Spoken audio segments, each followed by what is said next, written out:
नमस्कार, मैं विष्णु शंकर।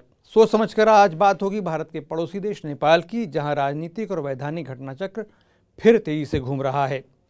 नेपाल के सुप्रीम कोर्ट ने अपने एक महत्वपूर्ण आदेश में आज नेपाली संसद के निचले सदन प्रतिनिधि सभा को 5 महीने में दूसरी बार फिर से बहाल कर दिया और देश के सीनियर नेता और भूतपूर्व प्रधानमंत्री शेर बहादुर देउबा को 2 दिनों के भीतर प्रधानमंत्री बनाने को कहा।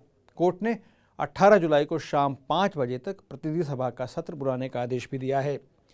नेपाली संविधान की धारा 76 उपधारा 4 के तहत देउबा को सदन में अपना बहुमत अपनी नियुक्ति के 30 दिन के भीतर सिद्ध करना होगा। इस मामले की सुनवाई करने वाली सुप्रीम कोर्ट की संवैधानिक बेंच में चीफ जस्टिस चोलेन्द्र शमशेर राणा और उनके बाद के 4 सीनियर मोस्ट जज दीपक कुमार कर्की, मीरा खटका, ईश्वर प्रसाद खातीवाद और डॉक्टर आनंद मोहन भट्टराई शामिल थे। इसी साल पहले 22 मई को नेपाल की राष्ट्रपति विद्यादेवी भंडारी ने प्रधानमंत्री केपी ओली के अनुशंसा पर प्रतिनिधि सभा भंग करके नवंबर 12 और 19 को फिर से चुनाव कराने के आदेश दिए थे। राष्ट्रपति भंडारी के इस कदम के विरोध में सुप्रीम कोर्ट में 30 रिट पिटीशन दायर किए गए थे। इन याचिकाओं में नेपाली कांग्रेस के वर्तमान प्रमुख शेर बहादुर देउबा समेत 149 सांसदों ने प्रतिनिधि सभा को बहाल कर देउबा को प्रधानमंत्री घोषित करने का अनुरोध किया था।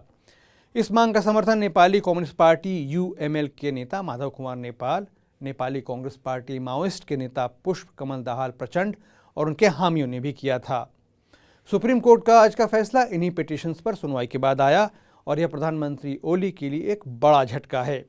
कोर्ट के फैसले पर अपनी प्रतिक्रिया देते हुए नेपाली कम्युनिस्ट पार्टी यूएमएल के ओली धड़े के प्रवक्ता और पूर्व विदेश मंत्री प्रदीप ग्यावाली ने इसे अनपेक्षित और संविधान के मूल सिद्धांतों के विरुद्ध बताया, लेकिन साथ ही ये भी कहा कि उनकी पार्टी कोर्ट के आदेश को मानेगी। सुप्रीम कोर्ट के आज के फैसले से पहले नेपाल का चुनाव आयोग नवंबर में मिड टर्म इलेक्शन की तैयारी में लगा हुआ था, लेकिन अब इस चुनाव के आयोजन पर सवालिया निशान लग गया है।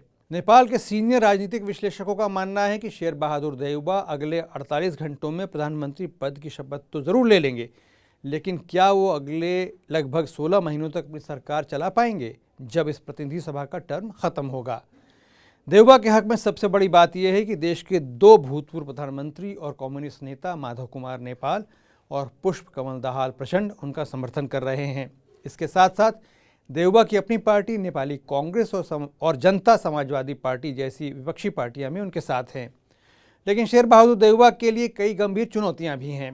सुप्रीम कोर्ट का आदेश सभी को मानना चाहिए, ऐसी मान्यता है, लेकिन नेपाली कम्युनिस्ट पार्टी यूएमएल के ओली धड़े के एक युवा नेता महेश बस्नेत ने ऐलान किया है कि वो और उनके समर्थक कोर्ट के फैसले को नहीं मानेंगे और सड़कों पर निकलकर जनता से फैसला करने के लिए कहेंगे। ये बयान देउबा के लिए चिंता की वजह बन सकता है, क्योंकि जब सड़कों पर विरोध प्रदर्शन होता है तब उसके बेकाबू होने का खतरा भी रहता है।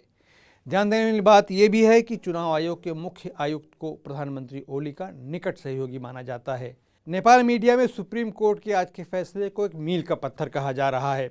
देश की राष्ट्रपति के रूप में विद्यादेवी भंडारी के आचरण के लिए भी एक आघात माना जाएगा। देश के संवैधानिक विशेषज्ञों का कहना है कि यह फैसला नेपाल में जनतांत्रिक व्यवस्था के विकास में मिसाल का काम करेगा। इस फैसले ने नेपाल के संविधान की धारा 76 को अच्छे ढंग से परिभाषित कर दिया है। धारा 76 में वो शर्तें शामिल हैं जिनके तहत संसद को भंग किया जा सकता है। आज के फैसले ने कोर्ट के कानूनी अधिकारों को भी परिभाषित कर दिया है। साथ साथ एक एग्जीक्यूटिव यानी कार्यपालक के रूप में प्रधानमंत्री के अधिकारों और संसद भंग करने के उनके अधिकार की भी व्याख्या की गई है।